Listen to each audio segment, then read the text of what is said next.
Good morning, good evening सबको। Good morning की आदत पड़ गई है ना बोलने की।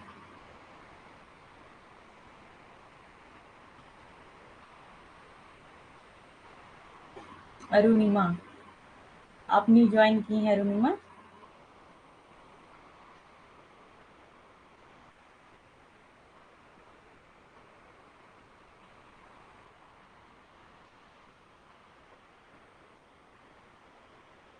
आप सबको हैप्पी इंटरनेशनल फ्रेंडशिप डे।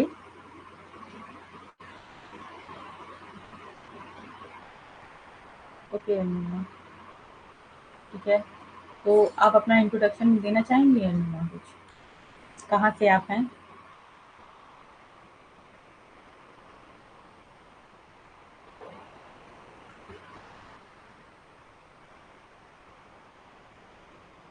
सब लोग वेलकम कर लीजिए अरुणिमा का, है ना?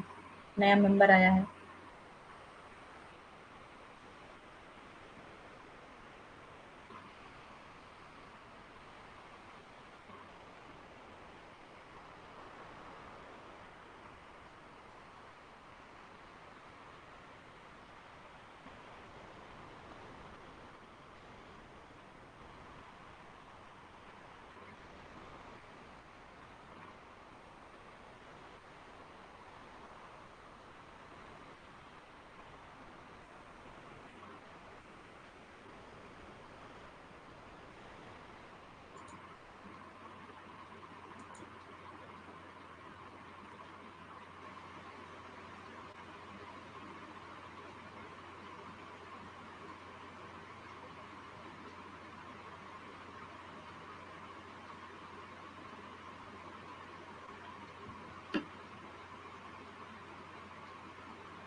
ओके, 1 मिनट और वेट कर लेते हैं, बाकी और लोग भी ऐड हो जाएं।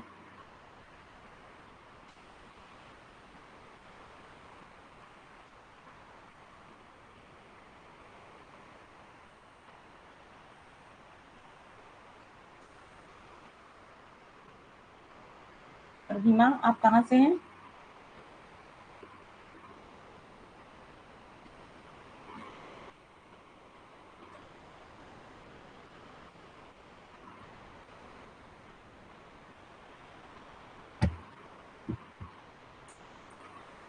अच्छा, पूजा और ज्योति भी बताएं, आप लोग कहाँ से हैं पूजा ज्योति?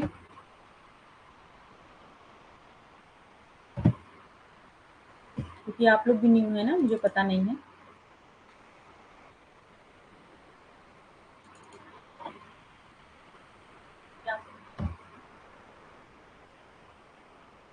चलिए, हम लोग पढ़ रहे हैं यूनिट 1 का पार्ट डी, आज खत्म हो जाएगा डी पार्ट इसका। ओके। हाँ, अच्छा पूजा का तो पता है, वेस्ट बंगाल। तो ज्योति, आप वेस्ट बंगाल से हैं। वेस्ट बंगाल में जो फॉर्म आया है WBMSC का, है ना, मदरसा सर्विस कमीशन का जो फॉर्म आया है, वो आपने भरा है कि नहीं भरा? उस वो फॉर्म आप भर दीजिए। ऐसा तो नहीं है कि उसकी डेट चली गई है? हाँ पूजा, हमें याद है। क्योंकि उसका जो सिलेबस आप देखेंगी वो आपका नेट के सिलेबस के ही तरह है। ओके, तो काफ़ी सेम है, तो आपका चीज़ें कवर हो सकती हैं इसमें।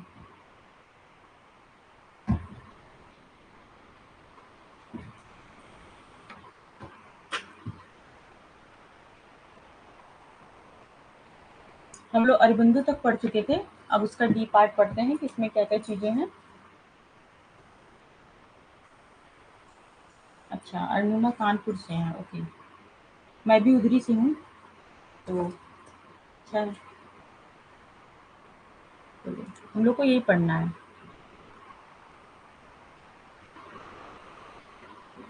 अरुणिमा, इस समय चल रहा है यूनिट 1 चल रहा है, एजुकेशनल स्टडीज़, ओके, जिसमें हम लोग पार्ट डी उसका पढ़ रहे हैं, सोशलाइज़ेशन एंड एजुकेशन। इसमें हम लोग थिंकर्स के बारे में पढ़ चुके हैं, और आज हम लोग अभी थिंकर्स कल ही इसके लास्ट क्लास में खत्म हुआ है।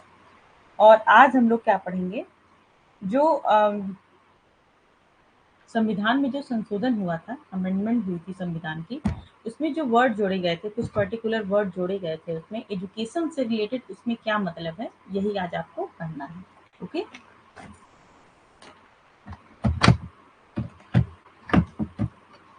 चलिए आज की क्लास हम लोग शुरू करते हैं। जैसे कि इसमें जुड़ा है, सोशलिज्म जुड़ा है, सेकुलरिज्म है, जस्टिस है, लिबर्टी है, डेमोक्रेसी, इक्वालिटी, फ्रीडम, इनका with special reference to education. Education में इनका क्या मतलब है, वही आपको पढ़ना है कि इसका चीजें क्या है। ओके,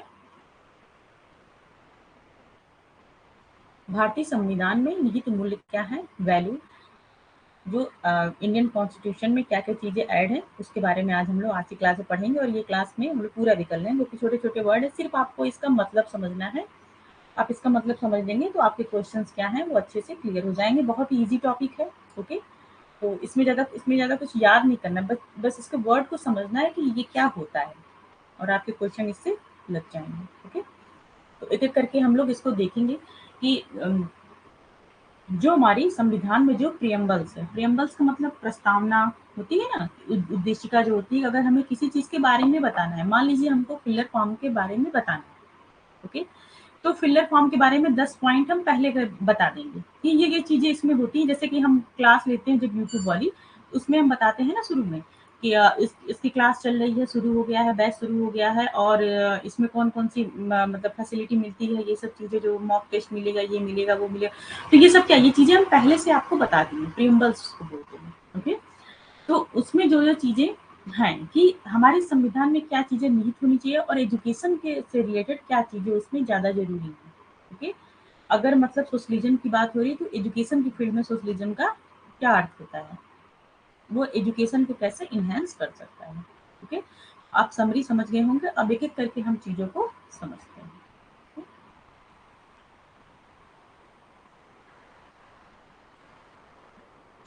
पहला इसमें आपका पॉइंट है सोशलिज्म। सोशलिज्म का मतलब क्या होता है, समाजवाद। हिंदी इंग्लिश दोनों में बता रही हूँ। तो सोशलिज्म का मतलब ये होता है कि समाजवाद। संविधान की जो प्रस्तावना है उसमें क्या था, उसमें पहले जब ये बना संविधान, तब इसमें समाजवाद वर्ड या सोशलिज्म जो वर्ड है इसमें नहीं था। ये बाद में जो अमेंडमेंट हुई, 42 अमेंडमेंट हुई, तो ये जोड़ा गया। तो ये पॉइंट भी आप इसमें याद रखिएगा कि कब आया, 42 अमेंडमेंट जो हुई थी, मतलब कि 42वां संविधान का जो संशोधन हुआ था, ओके, तब ये वर्ड जोड़ा गया। ओके, तो पहले क्या था, सोशलिस्ट एंड सेकुलरिज्म, मतलब ये दो वर्ड उसमें जोड़ा गया था, सोशलिस्ट और सेकुलरिज्म। तो अभी ये दोनों आपको आगे पढ़ना है। इन द प्रियम्बल्स,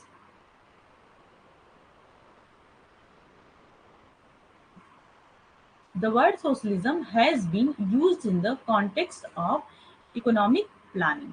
Okay, जो समाजवाद अर्थ है वो क्या है, आर्थिक नियोजन के संदर्भ में उपयोग किया जाता है।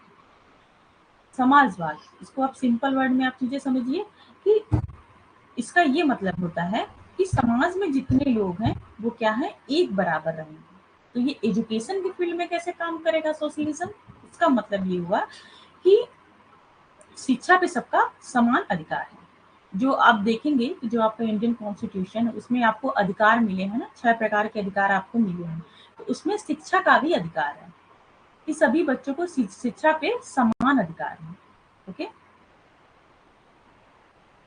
तो इसका यही मतलब है कि समाजवाद हो, जितने भी समाज के लोग हैं उनको बराबर मात्रा में शिक्षा मिल सके। ऐसा नहीं है कि रूरल वाले को कम मिले या रूरल को ज्यादा मिले, अर्बन को कम मिले, तो ऐसा कुछ नहीं है। कोई किसी भी धर्म का हो, कोई किसी भी कास्ट का हो, कोई कहीं भी किसी भी रीजन का हो, कोई किसी सेक्स का हो, उसको क्या है, समाजवाद हो कि समाज में जितने लोग हैं उनको बराबर चीजें मिले। उससे क्या होगी कि जो हमारी इनइक्वालिटी समाज में चल रही है वो खत्म हो जाएगी। ओके, और हमारा जो एक लेवल है शिक्षा का वो ऊपर आगे उठेगा। ओके, तो ये वर्ड आपका क्या मतलब हुआ, इसका मतलब आप समझ लिए, सोशलिज्म का मतलब समाजवाद। नेक्स्ट वर्ड आप देखिए, सेकुलरिज्म। ओके, सेकुलरिज्म का मतलब होता है धर्मनिरपेक्ष। एक देखिए, कभी कभी आप इसको देखेंगे कहीं कहीं, मतलब बुक में कहीं भी देखेंगे, कभी कभी ये लिखा रहता है धर्मनिरपेक्ष लिखा रहता है, और कहीं कहीं ये चीजें रहता है पंथ निरपेक्ष। कोई बता सकता है दोनों का मतलब क्या है, पंथ निरपेक्ष, धर्म और पंथ में अंतर। किसी को पता है क्या अंतर है?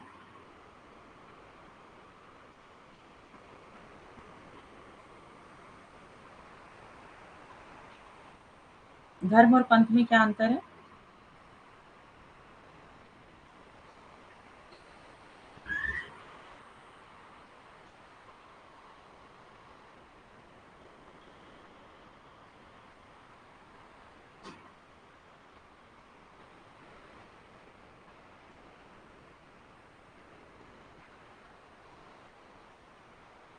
नहीं पता?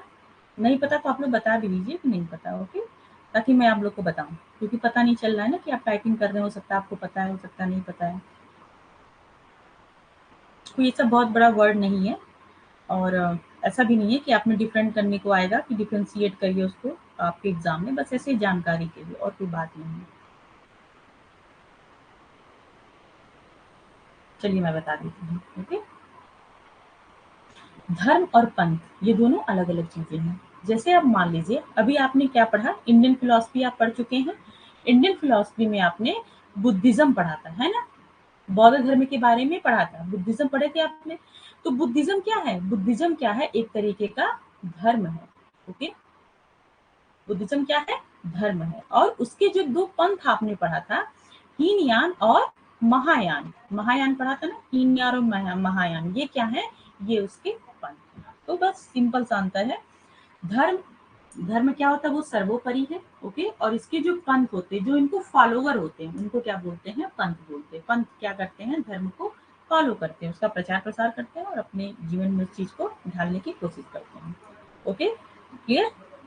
तो चलिए, सेकुलरिज्म का ये मतलब है जैसे कि आप देखते हैं हमेशा न्यूज़ वगैरह में सब जगह आता है ना ये बहुत ज़्यादा मतलब सेकुलरिज्म चीज़ों को ज़्यादा बढ़ावा दिया जाता है, सेकुलर है, ये पार्टी ऐसी है, वो पार्टी ऐसी है, मतलब कुछ भी करके बहुत ज़्यादा आजकल तो यूट्यूब वगैरह पे आप देख रहे हैं। तो ये चीज़ें नेता लोग भी ऐसा बोलते हैं, ठीक है? तो उसका आप मतलब समझ लीजिए इसका मतलब होता है कि धर्मनिरपेक्षता कि जो हमारा संविधान है उसमें ये लिखा है हम कैसे होंगे, हम धर्मनिरपेक्ष होंगे, सेकुलरिज्म होंगे हमारे, ठीक है? बंद कर दीजिए।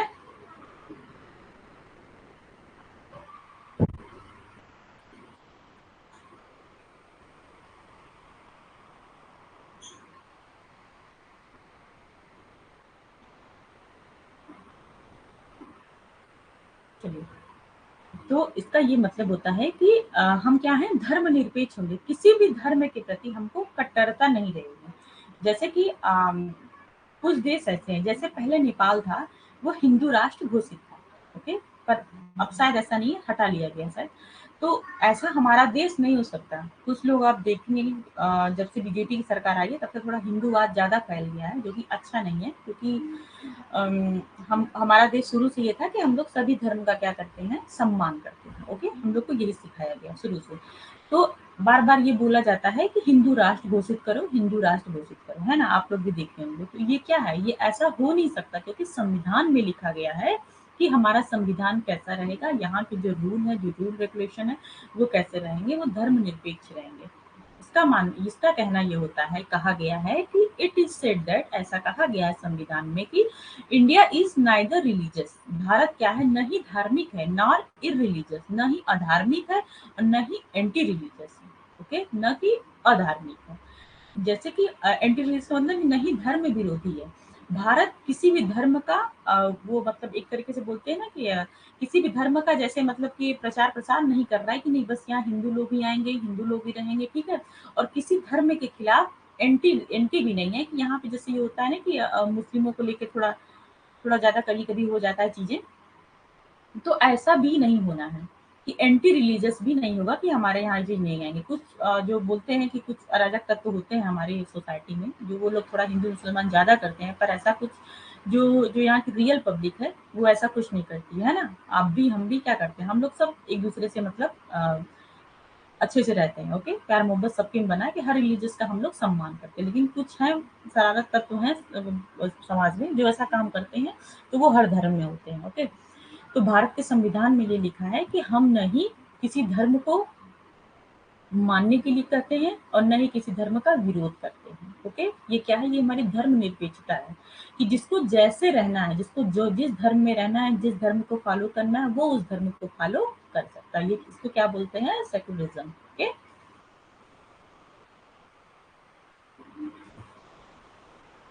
It implies that in India there will be no state region। इसका मतलब ये हो गया कि इंडिया में कोई स्टेट ऐसा नहीं होगा कि जो कि एक पर्टिकुलर धर्म को रिप्रेजेंट करता हो कि ये जो स्टेट है ये सिर्फ इन्हीं का स्टेट है। ऐसा ऐसा नहीं होगा, मतलब सब लोगों को समानता का अधिकार होगा।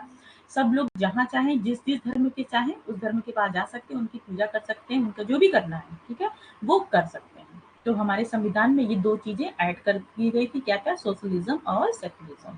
ये कब हुआ था, 42 अमेंडमेंट जो हुई थी उसके थ्रू जोड़ा गया। तो इसमें दो चीज आप इसको याद रखिएगा, हो सकता है क्वेश्चन घुमा के पूछे तो इस तरह पूछ सकता है आपसे। ओके, और इसमें क्या बोला गया कि every individual is free to believe in and practise any religion. Okay, जो भी व्यक्ति हैं हमारे देश के, उनको वो एकदम फ्री है कि वो किसी भी गॉड पे, किसी भी धर्म पे वो क्या कर सकते हैं, बिलीव कर सकते हैं, उनसे जुड़ सकते हैं, उनसे प्रैक्टिस में आ सकते हैं, मतलब उनसे जुड़ सकते हैं, उनकी चीजों को फॉलो कर सकते हैं। Okay, state will not discriminate against any individual और group on the basic of the religion. कोई भी जो राज्य है वो धर्म के आधार पर किसी व्यक्ति या समूह पर भेदभाव नहीं करेगा। वैसे राज्य जो लिखा है ना कॉन्स्टिट्यूशन में, राज शब्द लिखा है, स्टेट लिखा है, लेकिन उसका मतलब होता है कंट्री, पूरे देश की बात कर जा रही है। ओके, तो कोई भी जो मतलब पूरे देश में किसी भी व्यक्ति के साथ भेदभाव नहीं होगा, किसके आधार पर, on the basic of the religion. तो कोई किसी भी धर्म का, कोई किसी भी जात को फॉलो करता, सबको क्या मिलेगा, शिक्षा का अधिकार मिलेगा, उससे कोई इनको वंचित नहीं कर सकता।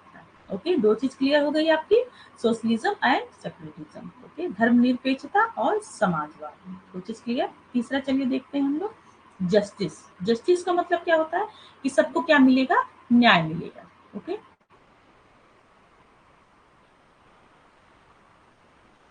कि कोई भी मतलब किसी भी जात का हो, सबको न्याय मिलेगा, कोई किसी भी जेंडर का हो, कोई किसी भी एक कास्ट का हो। ओके, सबको एक इक्वल तरीके से न्याय मिलेगा, मतलब जो शिक्षा पे अधिकार है वो क्या है, सबका जो राइट टू एजुकेशन है वो सबका सबसे बराबर है। ओके, तो ये भी सिंपल सी ही बात है, जस्टिस की बात है।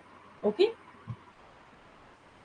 तो एक बार इसको मैं भेज दूंगी, आप लोग पढ़ लीजिएगा अच्छे से। ओके, अब देखिए नेक्स्ट क्या होता है, लिबर्टी। लिबर्टी मतलब ये होता है कि स्वतंत्रता, सबको अपनी अपनी स्वतंत्रता है, सबको जैसे बोलते हैं ना कि अभिव्यक्ति की स्वतंत्रता। जैसे कि आप लोग न्यूज में बहुत देखते होंगे, बहुत लोग चिल्लाते हैं, है ना, डिबेट में ज्यादा होता है कि हम कुछ भी कह सकते हैं, हमको क्या है, हमको अभिव्यक्ति की स्वतंत्रता है, मतलब हम अपने विचार को कह सकते हैं। इसीलिए देखते हैं कि न्यूज में न्यूज़पेपर देख लीजिए या फिर जो न्यूज आती है, जो चैनल है उनके थ्रू कोई किसी को कुछ भी कह देता है ना। तो वो क्या है, वो हमारी लिबर्टी है, हमें स्वतंत्रता है कि हम अपने विचार को समाज के सामने रख सकते हैं, ये हमारी स्वतंत्रता है, जो कि बहुत सारे देशों में ऐसा नहीं है, और कहीं कहीं ऐसा नहीं भी होना चाहिए, है ना, कि किसी के बारे में आदमी कुछ भी बोल दे, ये गलत भी हो जाता है कहीं कहीं, किसी के बारे में लोग कुछ भी बोल देते हैं। जैसे कि आप देखेंगे कि राहुल गांधी के बारे में, मैं राहुल गांधी को सपोर्ट नहीं कर रही हूँ, मैं बस इसलिए बात कर रही हूँ कि मतलब अगर मेरी नज़र में कोई सबसे बड़ा अगर पेशेंस लेवल वाला आदमी है तो वो राहुल गांधी है। जितना उनके ऊपर बातें होती हैं, जितना उनके बारे में भला बुरा कहा जाता है, जितना उनको मतलब उनके ऊपर मीम्स वगैरह जो बनते हैं वो बनाए जा रहे हैं, है ना, फनी जो जोक्स वगैरह आते हैं उनको बनाए जा रहे हैं, लेकिन उसके बाद भी क्या वो नहीं देखते होंगे, वो भी तो चेक करते होंगे यूट्यूब वगैरह, हर चीज़ जो सोशल मीडिया अदर साइट है वो भी देखते हैं, लेकिन फिर भी वो कभी बोले नहीं, बोलते हैं जल्दी। तो ये तो बात है, वो चाहे जैसे भी हो, लेकिन उनके अंदर क्या है, एक धैर्य बहुत है ना, चीज़ों को सहन शक्ति। जो मैंने अभी आपको भेजा था, आपके ग्रुप में जो भेजा था, आप सबने पढ़ा होगा उसको, वो मुझे बहुत अच्छा लगा, इसलिए मैं आपको भेजी कि आप भी पढ़िए कि धैर्यता की मतलब देखिए होता क्या है ना, कितना ज़रूरी है। तो मेरा ये कहने का मतलब है कि स्वतंत्रता हमको है, वाक इसमें बोला गया है कि किसी को भी क्या है, वाक की स्वतंत्रता है, अभिव्यक्ति की स्वतंत्रता है, कोई कुछ भी कर सकता है, कोई किसी भी धर्म को फॉलो कर सकता है। ओके, लेकिन हमारी स्वतंत्रता वहीं तक है, ये भी लिखा है संविधान में कि हमारी स्वतंत्रता वहीं तक है जहां दूसरों को उससे प्रॉब्लम नहीं है। ओके, इतना कोई ध्यान देता नहीं है ना। The preambles prescribe liberty of thoughts, हमको सोचने की स्वतंत्रता है, एक्सप्रेशन की स्वतंत्रता है, हम जो सोच रहे हैं उसको एक्सप्रेस कर सकते हैं, बिलीव की स्वतंत्रता, हम किसी भी चीज में विश्वास कर सकते हैं, फेथ कर सकते हैं, ओके। वर्कशिप करने की स्वतंत्रता है, पूजा पाठ करने की स्वतंत्रता है, okay, as the one the core values. और हमारी जो कोर वैल्यूज है, माई रूल माई लाइफ, जो आजकल बहुत चला है ना, माई रूल माई लाइफ, लोग टैटू वगैरह में भी बनवाते हैं, हर जगह स्टेटस में लिखते भी हैं। तो वो क्या है, वो हमारा जो रूल्स है, हमारे जो लाइफ है, हमको अपने हिसाब से रहने की पूरी तरह से स्वतंत्रता है। तो संविधान के प्रेम्बल्स में ये भी लिखा गया है कि हमको क्या है, लिबर्टी दी गई, स्वतंत्रता दी गई, okay. These have to be assured to every member of all the community, कोई किसी भी कम्युनिटी का हो, ये सबको ये चीजें मिली गई, okay. It has been done so because the ideals of democracy cannot be attained without the presence of certain minimal rights which are essential for a free and civilized of individual. Okay? सब मिला के ये है, स्वतंत्रता का मतलब ये है कि सबको क्या है, स्वतंत्र, चाहे वो कैसा भी हो, उसको मतलब वाक की स्वतंत्रता है, वो किसी के ऊपर विश्वास कर सकता है, वो किसी की पूजा कर सकता है, उसको यहाँ तक कि पढ़ने की भी स्वतंत्रता है कि जिसको जहाँ मन करे वो जाके वहाँ पढ़ सकता है, उसको पूरी तरह स्वतंत्रता है, किसी को प्राइमरी में पढ़ना है, किसी को प्राइवेट में पढ़ना है, किसी को गवर्नमेंट में पढ़ना है, तो वो वहाँ जाके स्वतंत्र है, वो चीजें कर सकता है, ओके। कुछ देश ऐसे हैं, जैसे कि आप मान लीजिए यूएस वगैरह में है, कि वहाँ पे आप देखेंगे तो 98% या 98 95 टू 98% जितने भी स्कूल है वो क्या है, वो गवर्नमेंट है, ओके, ठीक है। और अपने यहाँ क्या है, अपने यहाँ ज्यादातर स्कूल क्या है, प्राइवेट है, ठीक है। तो ये उसकी स्वतंत्रता है कि कोई कहीं भी जाके चीजों को पढ़ सकता है, चाहे वो गवर्नमेंट पे पढ़े, चाहे वो प्राइवेट में पढ़े, ओके। शिक्षा का अधिकार सबके लिए, वो स्वतंत्र है, जिसका जिसमें जाके पढ़े, उसको कोई रोक नहीं सकता किसी भी तरीके से, चाहे वो किसी जात के तरीके से, या फिर रीजन के तरीके से, या फिर उसके मेल फीमेल के तरीके से, किसी भी तरीके से हम शिक्षा के अधिकार से उसको वंचित नहीं कर सकते, उन सबको क्या है, स्वतंत्रता है, okay. This is the liberty. Hindi में भी बता दो, प्रस्तावना में क्या है, विचार, अभिव्यक्ति, विश्वास, आस्था और पूजा की स्वतंत्रता दी गई है, ओके। प्रियम्बल्स मतलब प्रस्तावना। ऐसे सभी समुदाय के प्रत्येक सदस्य को सुनिश्चित करना होगा, ऐसा इसलिए कहा गया है कि लोकतंत्र के आदर्शों को कुछ न्यूनतम अधिकार की उपस्थिति के बिना प्राप्त नहीं किया जा सकता, जो व्यक्तियों के स्वतंत्र और सभ्य अस्तित्व के लिए आवश्यक है। यद्यपि अभाव से मुक्ति की गारंटी मौलिक अधिकार में नहीं दी गई है, फिर भी राज्य के लिए कुछ निर्देशों का उल्लेख निर्देशक सिद्धांतों में किया गया है। कोई किसी भी मतलब देश के किसी का भी कोने का, उसको हर तरीके की स्वतंत्रता उसमें दी गई है। अब देखिए नेक्स्ट आपका क्या आ गया, डेमोक्रेसी। डेमोक्रेसी का मतलब क्या हो जाएगा, लोकतांत्रिक, ओके। एक मिनट, तो अभी आपको क्या पढ़ना है, डेमोक्रेसी, इक्वालिटी, फ्रीडम, तीन चीज बचा है, उसको भी आप पढ़ लीजिए, बहुत इजी कॉन्सेप्ट है सबका। डेमोक्रेसी का मतलब है कि लोकतांत्रिक, okay. The preambles reflect democracy as a value, as a form of government, it derive its authority from the will of the people, कि सब लोग क्या है, पूरी तरह से स्वतंत्र हैं, और सरकार क्या है, एक जब सरकार बनेगी वो क्या होगी, लोकतांत्रिक तरीके से बनेगी, मतलब जनता के द्वारा ही हमारी सरकार का, कौन हमारे ऊपर राज करेगा, कौन हमारे ऊपर शासन करेगा, वो उसके द्वारा ही बनेगी, उसको बोलते हैं लोकतांत्रिक। मतलब जहाँ लोगों की बात, जो तंत्र है हमारा बना हुआ है, जो जाल बना हुआ, उसमें लोगों की बात ही सुनी जाएगी, जो हमारी पब्लिक है उसकी बात ही सुनी जाएगी, ओके। तो ये आपका हो गया लोकतांत्रिक, ये तो सिंपल वर्ड है, आप सब जानते ही होंगे। और क्या हो गया आपका, इक्वालिटी। इक्वालिटी का मतलब ये हो गया कि समानता, ओके। हिंदी इंग्लिश दोनों में इसमें भी है। तो समानता की बात होगी कि सबका क्या है, सबका समान तरीके का अधिकार होता है, किसी के साथ कोई डिस्क्रिमिनेशन नहीं होगा, मतलब पक्षपात किसी के साथ नहीं होगा, सबको समानता उसमें मिलेगी, ये हमारे कॉन्स्टिट्यूशन में लिखा गया है। Equality is considered to be essence of modern democratic ideology. Okay? जो मॉडर्न डेमोक्रेटिक है, मतलब कि आधुनिक जो लोकतंत्र है, उसके जो मेन पॉइंट है वो क्या है, इक्वालिटी है, कि सबको समानता दी जाए, okay. The constitution maker place the ideal of equality in a place of pride in the preambles, okay. संविधान निर्माताओं ने समानता के आदर्शों को क्या किया, प्रस्तावना में रखा है।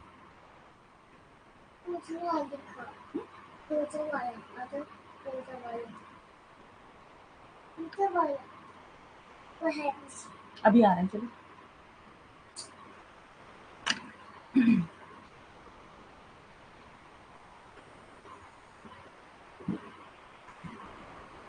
ठीक है, तो इक्वालिटी का मतलब है कि सबको क्या है, समानता का अधिकार दिया जाएगा। All kinds of inequality based on the concept of ruler and the rule or on the basic of caste and gender were to be eliminated। Okay, इसका ये है कि मतलब कोई किसी भी जात का हो, कोई किसी भी धर्म का हो, क्या है, उसके साथ डिस्क्रिमिनेशन नहीं होगा। सबके लिए क्या है, सबके प्रोटेक्शन के लिए कुछ न कुछ लॉ को बनाया गया है।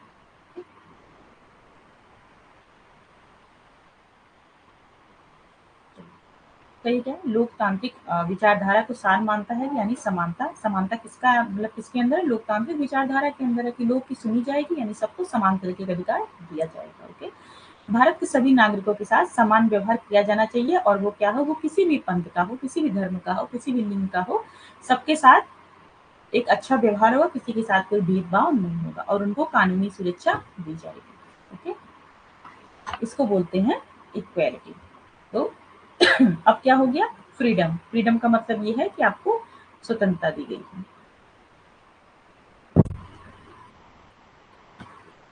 देखिए, सब चीजें क्या है ना, एक दूसरे से जुड़ी हुई है ना। फ्रीडम भी क्या, स्वतंत्रता की, सबको स्वतंत्रता मिली है कि जो जैसे भी चाहे वो रह सकता है, कहीं भी कुछ भी कर सकता है। ओके, वाक स्वतंत्रता, कहीं रहने की स्वतंत्रता, कहीं पढ़ने की स्वतंत्रता, कहीं आने जाने की स्वतंत्रता, मतलब हर तरीके से जो भारत के नागरिक हैं वो भारत में स्वतंत्र रूप से रह सकते हैं, वो हमेशा फ्री हैं। ओके, तो आपका इस तरह पार्ट डी जो है वो फिनिश हो चुका है। तो आपने क्या पढ़ लिया, पार्ट ए आप पढ़ लिए, है ना, यूनिट 1 का। ओके, यूनिट 1 का क्या हो गया, पार्ट ए खत्म हो गया और पार्ट डी खत्म हो गया। ओके, अब हम लोग पढ़ लेते हैं पार्ट बी। पार्ट बी पढ़ लेते हैं। पार्ट ए में आपने क्या पढ़ा, इंडियन फिलोसफी। हाँ, इंडियन फिलोसफी आप पूरा पढ़ लिए। अब आप क्या पढ़ेंगे, पार्ट बी में है आपका वेस्टर्न फिलोसफी, और पार्ट डी में आपने थिंकर्स को पढ़ा, और बाकी जो आज पढ़ा कि टेम्पल्स के बारे में क्या क्या चीजें दी हैं, उसका मतलब क्या है। तो चलिए अब हम लोग पढ़ते हैं आज पार्ट बी। अभी टाइम में पढ़ लेते हैं। ओके, वेस्टर्न फिलोसफी आप पढ़िए, मजा आएगा पढ़ने में। ये समझ में आया सबको।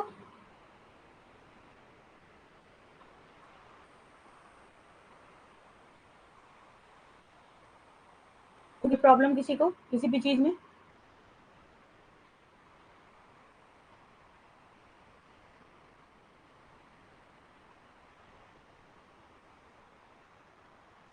किसी को कोई प्रॉब्लम, सब लोग बताइए, किसी को कोई दिक्कत परेशानी।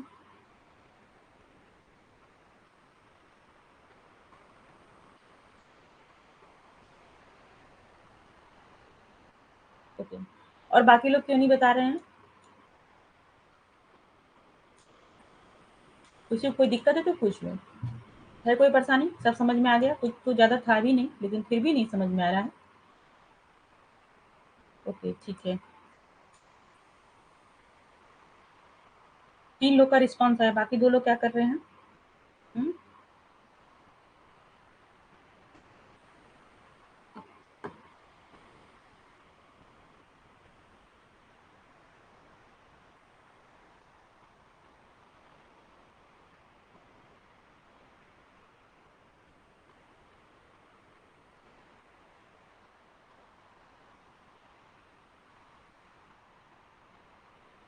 चलिए, अब आपको क्या पढ़ना है, वेस्टर्न फिलोसफी। वेस्टर्न फिलोसफी पढ़ने से पहले थोड़ा मैं आपको एक ओवरव्यू दे दूं, ताकि चीजें आपको जल्दी से समझ में आ जाए। ओके, वेस्टर्न फिलॉसफी इसका मतलब क्या हो गया, पाश्चात्य दर्शन। हिंदी में आपका हो जाएगा पाश्चात्य दर्शन। अभी आपने भारतीय दर्शन के बारे में पढ़ा, कुछ नहीं था भारतीय दर्शन की, लोगों के विचार जो आपने पढ़ा, ठीक है, कि कौन किसको मानता है, वेदांत में कौन कौन क्या विचार दिया, बुद्धिज्म में क्या विचार मिला आपको। ओके, फिलॉसफी यही होता है ना, विचार।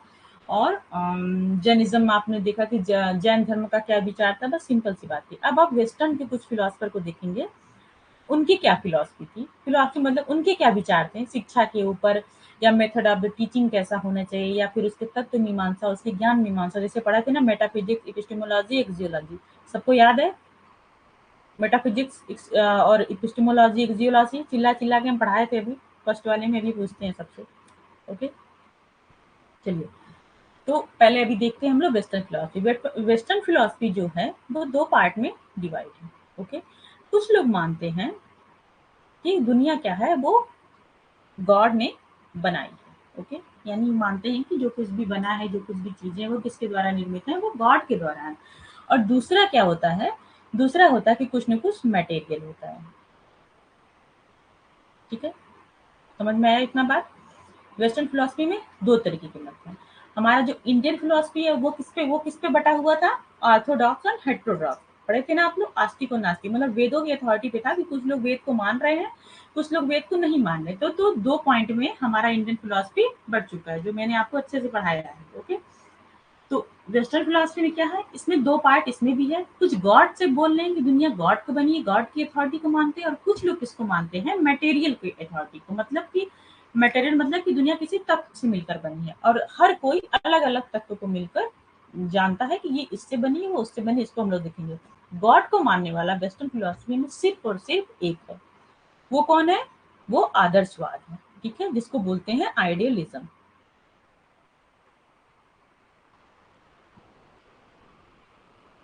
आइडियलिज्म, गॉड को कौन मानता है? आइडियलिज्म। आइडियलिज्म ये बोलता है कि जो दुनिया है वो कौन बनाया है, वो गॉड ने बनाया है।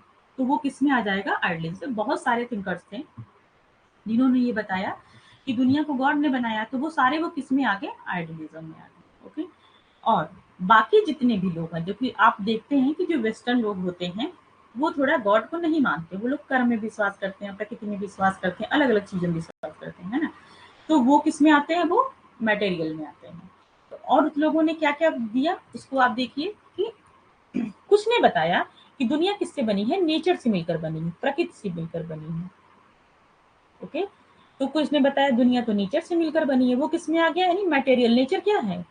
नेचर एक मटेरियल में आता है। ठीक है, तत्व तत्व चीज जाता है ना, कि तत्व से मटेरियल, नेचर में जितने भी चीज हैं वो कुछ न कुछ तत्व से मिलकर बने, तो वो किस में आ गए? आपके मटेरियल में आ गए। तो नेचर जो बताया कि दुनिया नेचर से मिलकर बनी है, प्रकृति से बनी है, तो वो किस में आ जाते हैं? आपके नेचुरलिज्म। ओके, यानी वो किस में आ गए? प्रकृतिवाद में आ गए। इसको लिख देते हैं। ओके,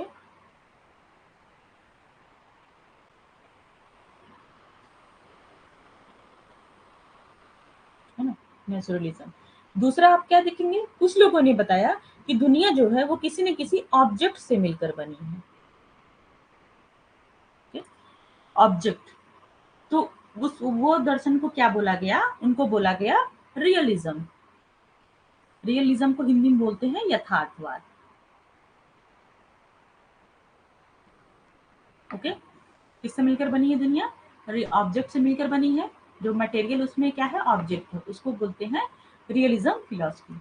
कुछ लोगों ने बताया कि नहीं, दुनिया का क्या है, यूटिलिटी के कॉन्सेप्ट को माना, उपयोगिता।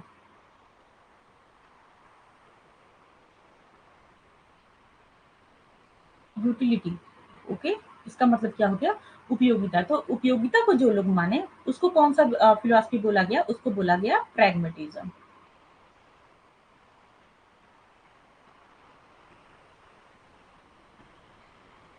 ओके, क्या बोला गया? प्रैग्मेटिज्म। तो आपको क्या है, चार चीजें क्लियर हो गई। चार आपको पढ़ना है वेस्टर्न फिलॉसफी में, चार चीजें पढ़नी है आपको। नहीं, एक चीज और आपका छूट गया, जिसको बोलते हैं एग्जिस्टेंलिज्म। एग्जिस्टेंलिज्म किसको मानता है? ह्यूमन को कहता है कि जो दुनिया है वो किससे मिलकर बनी है? ह्यूमन से बनी है। मतलब कि बता रही हूँ अभी मैं आपको, पहले इसको देखिए। आइडियलिज्म, ठीक है, आपको 5 पढ़ना है इसमें, आपके जो सिलेबस में है। तो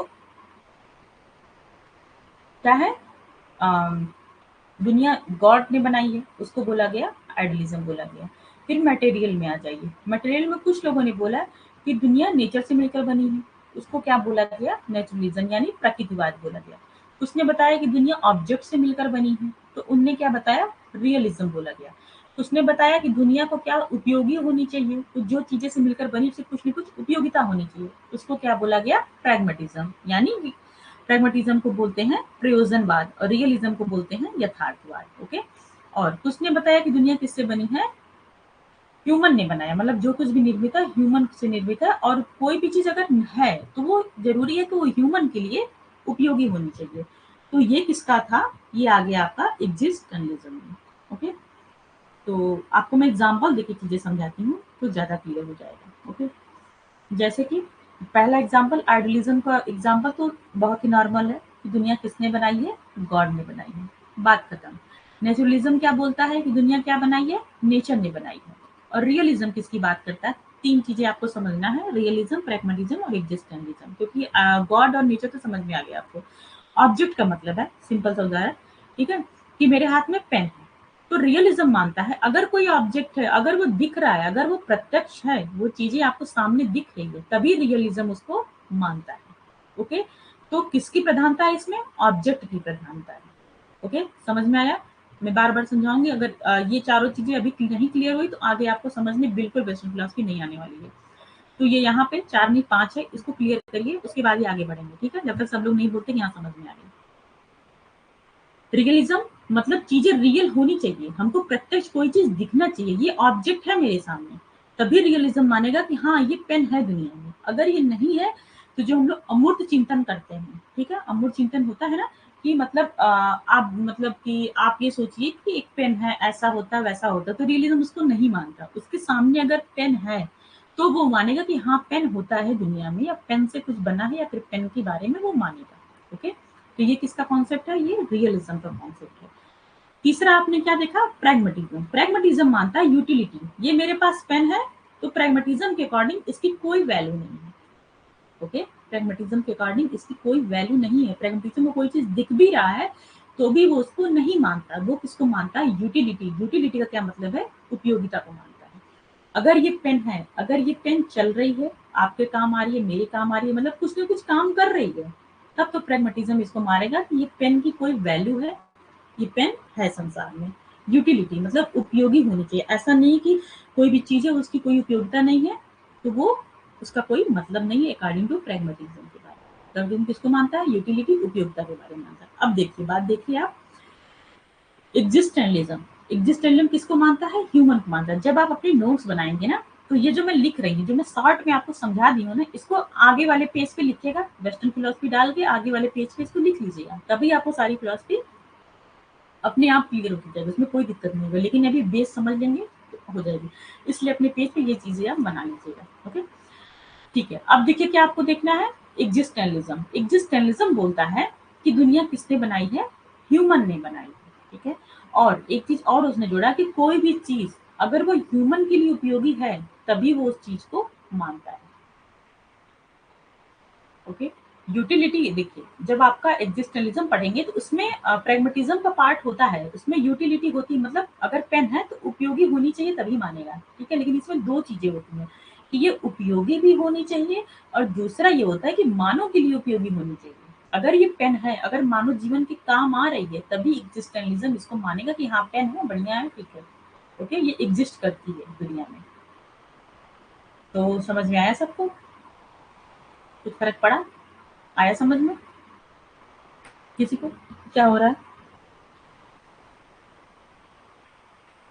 अब रिस्पॉन्स दीजिए अपना आप लोग, समझ में आया नहीं आया, कौन सा नहीं आया समझ में, ठीक है, बताइए।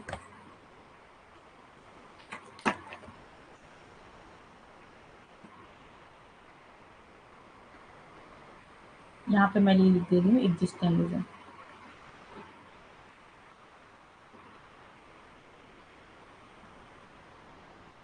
ओके, तो ह्यूमन को कौन मानता है, एग्जिस्टेंशलिज्म। यहाँ नीचे लिखूंगी तो मेरे सर के पीछे आ जाएगा तो दिखेगा नहीं आपको। ओके, हाँ, ओके।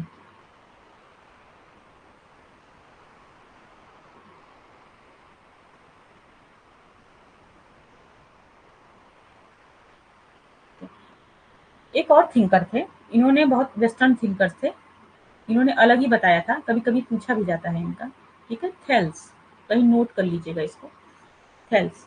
थेल्स थे, तो जो थेल्स थे इन्होंने बताया, ये अलग ही टाइप की फिलॉसफी बताए थे कि दुनिया पानी से बनी है।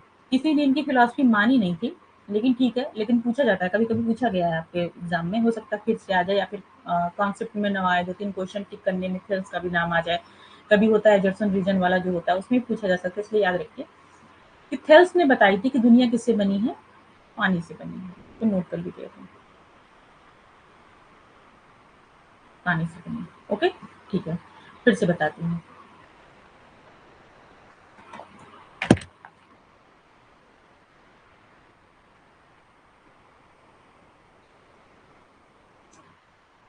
नेचुरलिज्म का मतलब होता है प्रकृतिवाद। ओके? नेचुरलिज्म को जो मानते हैं, वो ये कहते हैं कि जो दुनिया है वो किससे बनी है? प्रकृति से बनी है। मतलब कि उसका जो तत्व मीमांसा, ज्ञान मीमांसा और उसका मूल्य मीमांसा, ओके? उसकी मेटाफिजिक्स, एपिस्टेमोलॉजी और एक्सियोलॉजी, तीनों किसके इर्द-गिर्द घूमेगी वो? नेचर के ऊपर घूमेगी। अभी जो आपको मैंने थिंकर्स पढ़ाए हैं इतने सारे, उसमें से कौन ऐसे थिंकर्स थे जो प्रकृतिवादी थे, जो नेचुरलिज्म थे, जो नेचुरलिज्म फिलॉसफी को फॉलो करते या नेचुरलिस्ट थे? बताइए। पूजा ज्योति, बताइए। आप लोग सारी क्लास लेती हैं। तो अभी हम पढ़ाए हैं ना, ठीक है। मैं ऑप्शन दे देती हूँ।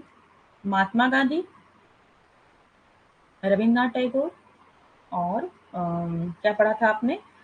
विवेकानंद और जे कृष्णमूर्ति। चारों में से कौन था? Very good. तो अपने यहाँ के जो कौन थे, रविन्द्रनाथ टैगोर थे, वो क्या थे? प्रकृतिवादी थे। उन्होंने ऐसा बोला था कि हमको क्या है, जो बच्चों को शिक्षा देनी है वो प्राकृतिक तरीके से शिक्षा देनी है, यानी लर्निंग बाय डूइंग करके देनी है। ओके? उसको करके सीखना है बच्चे को, और एक्सपीरियंस के थ्रू बच्चे को सीखना है। तो ये आपका हो गया प्रकृतिवाद, मतलब जो हमें बच्चे को शिक्षा देनी है वो प्रकृति में देनी है। मतलब प्रकृति में आप छोड़ दीजिए, बच्चा खुद सीख जाएगा, उसको इतना समझाने बुझाने या पढ़ाने की जरूरत नहीं है, मतलब बच्चा खुद सीख जाएगा। अगर जैसे बच्चे को चलना सिखाया जाता है ना, तो वो बच्चे को चलना कोई सिखा नहीं रहा है, बस उसको हाथ पकड़ाया जा रहा है, उसको एक मतलब ऑब्जेक्ट दे दिया जा रहा है, कुछ चीजें दी जा रही हैं कि हाँ बच्चा फिर वहां से चीजों को हाथ पकड़ के चलना सीख जाता है। तो वो उसके अंदर वो उसका नेचर में आ जाता है, वो उसकी प्राकृतिक चीज है कि बच्चा पैदा हुआ है तो एक न एक दिन तो वो चलेगा ही। ठीक है, कुछ बच्चे जल्दी चलते हैं, कुछ लेट चलते हैं। तो ये क्या है, ये उसका नेचर की चीज है, उसको नेचर में रहकर ये चीजें पता चलती है, ना कि उसको किसी ऑब्जेक्ट से वो चीजें पता चली, ना यूटिलिटी का लेने का मतलब है, ना इसमें ह्यूमन का मतलब है। ओके? तो ये क्या हो, ये मतलब नेचुरलिज्म का मतलब प्रकृतिवाद है कि ये सपोर्ट करते हैं कि चीजें प्राकृतिक तरीके से हमको समझ में आएगी, हम उसमें सीख जाएंगे, उसमें ज्यादा मतलब किसी चीज को ज्यादा इंटरफेयर करने की जरूरत नहीं है, हमको प्रकृति को इंटरफेयर करने, जैसे कि बच्चे को प्रकृति में छोड़ दीजिए, वो खुद चीजों को समझ जाएगा, अच्छा बुरा चीजों को वो खुद समझ जाएगा। ओके? जो वेस्टर्न फिलोसफर रूसो थे, उनको सबसे बड़ा प्रकृतिवाद माना गया है। ओके?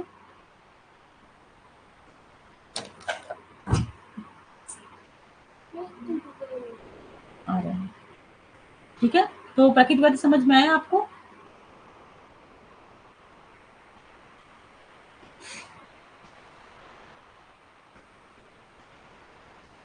अरुणिमा, समझ में आया?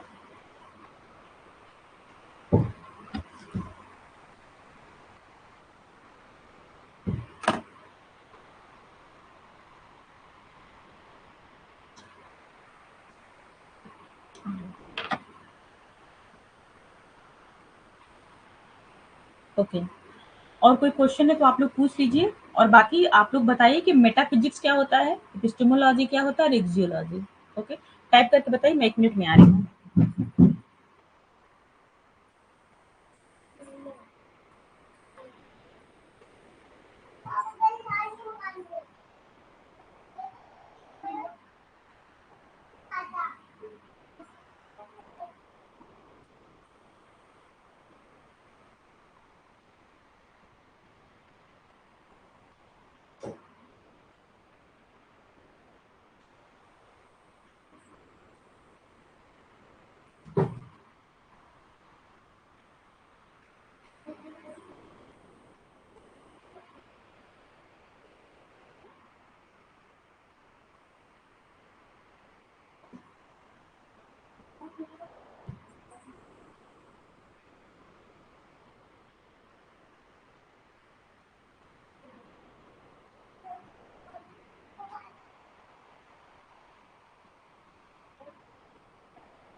शिल्पी, आप ही बताइए, कोई नहीं बताया अभी तक? मेटाफिजिक्स, एपिस्टेमोलॉजी और एक्जियोलॉजी। हम्म,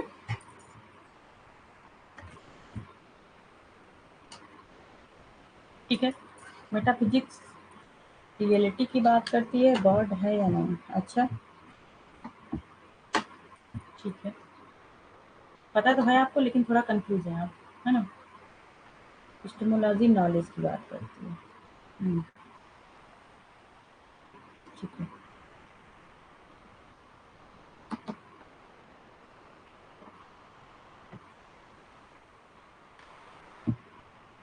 और बाकी लोग क्या कर रहे हैं?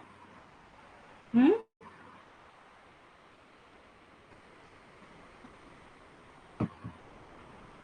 क्यों नहीं बता रहे हो भाई आप लोग? कितना मैं बताई थी फिलोसफी में, इंडियन फिलोसफी में।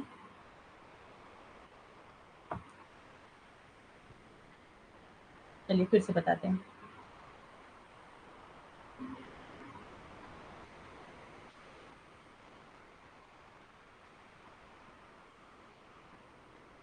मेटाफिजिक्स, दूसरा क्या होता है? एपिस्टेमोलॉजी,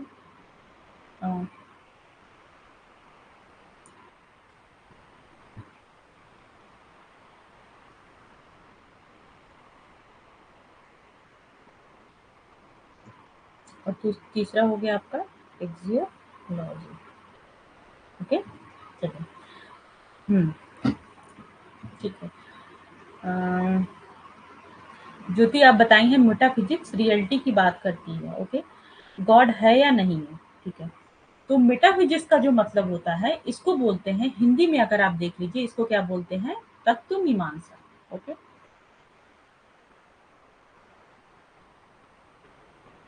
तत्व मीमांसा। तो तत्व की बात ठीक बताई आपने। ओके ज्योति, लेकिन आपने जो बताया कि क्या नाम है, गॉड है या नहीं, तो सब में ये नहीं है, है ना। जो ऑर्थोडॉक्स होते हैं वो गॉड को मानते हैं। जैसा मैंने इंडियन फिलोसफी में आपको बताया कि कोई भी चीज बना है तो किससे मिलकर, तो कुछ लोग बताते हैं कि हाँ गॉड से मिलकर बना है। तो वो हर जगह ये चीज फॉलो नहीं होगा। और बाकी कुछ लोगों ने बताया कि नहीं, कुछ लोगों ने बताया ब्रह्मा आत्मा का कॉन्सेप्ट बताया, कुछ ने बताया गॉड का कॉन्सेप्ट बताया, कुछ ने इसका बताया ही नहीं, कर्म को बताया। ठीक है, तो अलग अलग चीजों को बताया। तो मेटाफिजिक्स का सिंपल जो मतलब होता है, तत्व। कोई चीज बना है तो किस तत्व से मिलकर बना है, सिंपल सा। और हर लोग अलग अलग तत्व को बताएंगे। ओके, एपिस्टेमोलॉजी का मतलब क्या होता है? ज्ञान मीमांसा, कि कोई चीज है तो हमें उससे ज्ञान क्या मिल रहा है, ये आएगा उसका एपिस्टेमोलॉजी, की ज्ञान का साधन क्या है। ओके, किसी का अगर कोई अगर थिंकर है, ओके, उसकी फिलॉसफी आप देखेंगे तो वो कुछ ना कुछ बताया कि दुनिया क्या है, तत्व से मिलकर बनी है दुनिया। जैसे आपने, आप इसका उदाहरण ले लीजिए, नेचुरलिज्म का उदाहरण ले लीजिए।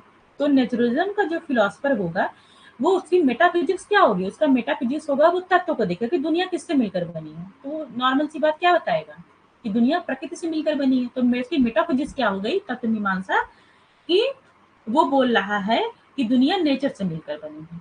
ओके, और उसकी एपिस्टेमोलॉजी क्या? ज्ञान मीमांसा। अगर हमको ये पता चला कि दुनिया नेचर से मिलकर बनी है, ओके, तो वो ज्ञान का स्रोत क्या था? हमको पता कैसे चला कि दुनिया नेचर से मिलकर बनी है? ये इसकी क्या हो गई? एपिस्टेमोलॉजी हो गई, कि कैसे, इससे हमको कैसे का नॉलेज होता है। ओके, मेटाफिजिक्स से हमको क्या का नॉलेज होता है, कि कोई भी चीज है तो फिर क्या है, किस चीज से मिलकर बनी है। और एपिस्टेमोलॉजी हमको ज्ञान बताएगा कि नेचुरलिज्म को, जो भी नेचुरलिज्म को फॉलो कर रहा है, उसको ये ज्ञान कैसे प्राप्त हुआ कि दुनिया नेचर से मिलकर बनी है। प्रत्यक्ष देखा होगा ना, या फिर किसी और चीज से, जैसे हम लोग 6 तरह के प्रमाणा पढ़े थे, तो अलग अलग टाइप से हमको नॉलेज मिलती है।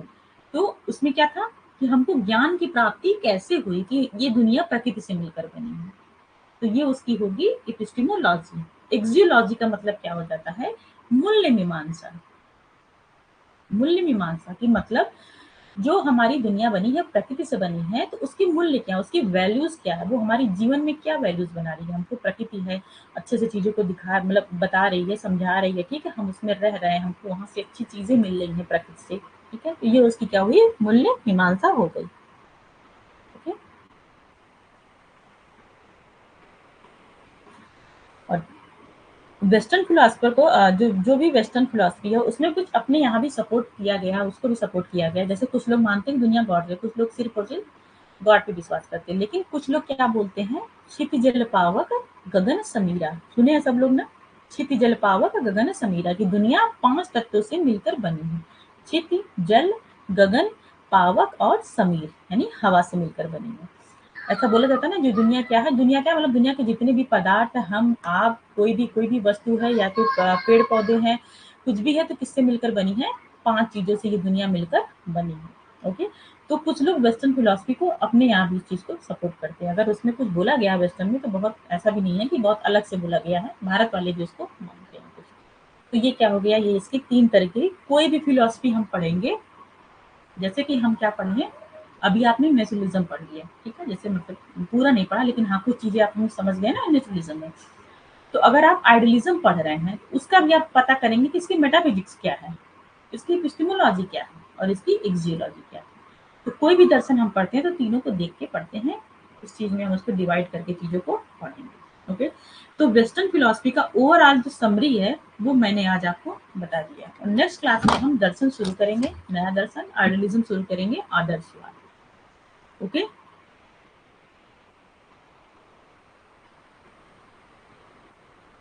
तो आया समझ में सबको।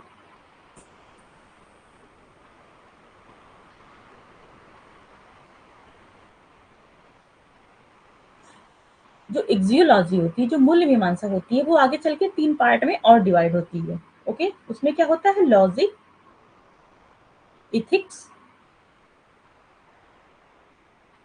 और तीसरा क्या होता है, एथिक्स, सौंदर्य। ओके, लॉजिक, इथिक्स और एथिक्स। ओके, लॉजिक मतलब तर्क होता है, एथिक्स का मतलब नैतिक चीजों से हम उसमें ध्यान देते हैं कि नैतिक चीजें क्या हमको मिल रही है, और सौंदर्य, एथिक्स का मतलब सौंदर्य, उसमें क्या खूबसूरती है उस चीज में। ओके, खूबसूरती का मतलब मैं हमेशा बोलती हूँ ओवरऑल नहीं कि मुंह सुंदर है ये सुंदर है, उसके अंदर क्या नॉलेज है, क्या खूबसूरती है उसके अंदर। ओके, इस चीज की बात होगी। और एपिस्टेमोलॉजी में क्या होते हैं, एपिस्टेमोलॉजी के 2 पार्ट भी होते हैं। एक क्या होता है, इंटेलिजेंस, जो हमारे ज्ञान होता है वो कैसे होता है, ये बौद्धिक रूप से मिलता है हमको, तो इंटेलिजेंस होगा। और दूसरा क्या होगा, एक्सपीरियंस इसमें होता है। तो ठीक है, बहुत ज़्यादा पढ़ा दूंगी इसको तो ओवरडोज भी हो जाएगा। तो थोड़ा बहुत अभी दिमाग में रखिए, अगले दिन मैं फिर से इसको हल्का सा रिवाइज करूंगी, इतना डीप में नहीं बताऊंगी, लेकिन थोड़ा एक बार रिवाइज कर दूंगी ताकि आपको चीजें याद हो जाएं। ओके, बार बार चीजों को डीप में पढ़ाने पे तो ये होगा कि फिर कोर्स आपका पीछे हो जाएगा। ओके, चीजें समझ में आ गई, जब नहीं समझ में आ गई तो एक बार फिर से ये वीडियो देखिएगा, तो फिर से क्लियर हो जाएगा। और जो चीजें नहीं आएंगी आप उसको नोट किए रहेगा, कल की क्लास में पूछ लेंगे हमसे। कल आपकी क्लास चलेगी 9 बजे। ओके, ऐप पे हम पढ़ेंगे 9 AM। अरुणिमा, 9 AM आपकी डेली क्लास होती है, ऐप पे होती है। और और वेडनेसडे एंड थर्सडे 2 दिन आपकी क्लास होती है, 10 AM होती है। किस पे होती है, ऐप यूट्यूब पे होती है। ओके,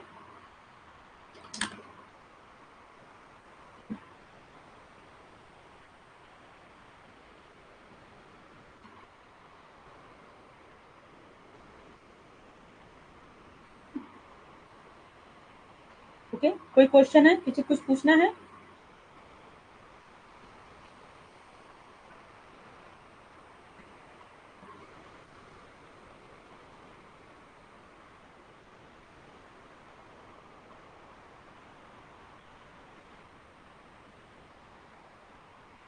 अरुणिमा, इस नंबर पे आप मैसेज कर दीजिएगा, मैं आपको ग्रुप में जोड़ दूंगी। ओके, तो टाइम टू टाइम अपडेट और भी जितने रहेंगे वो सब मिलते रहेंगे आपको।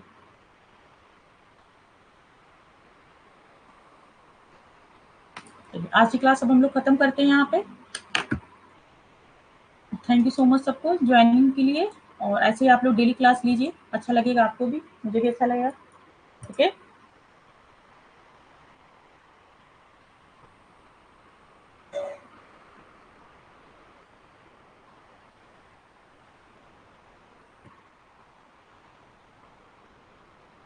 ठीक है, थैंक यू सो मच सबको। Okay, bye.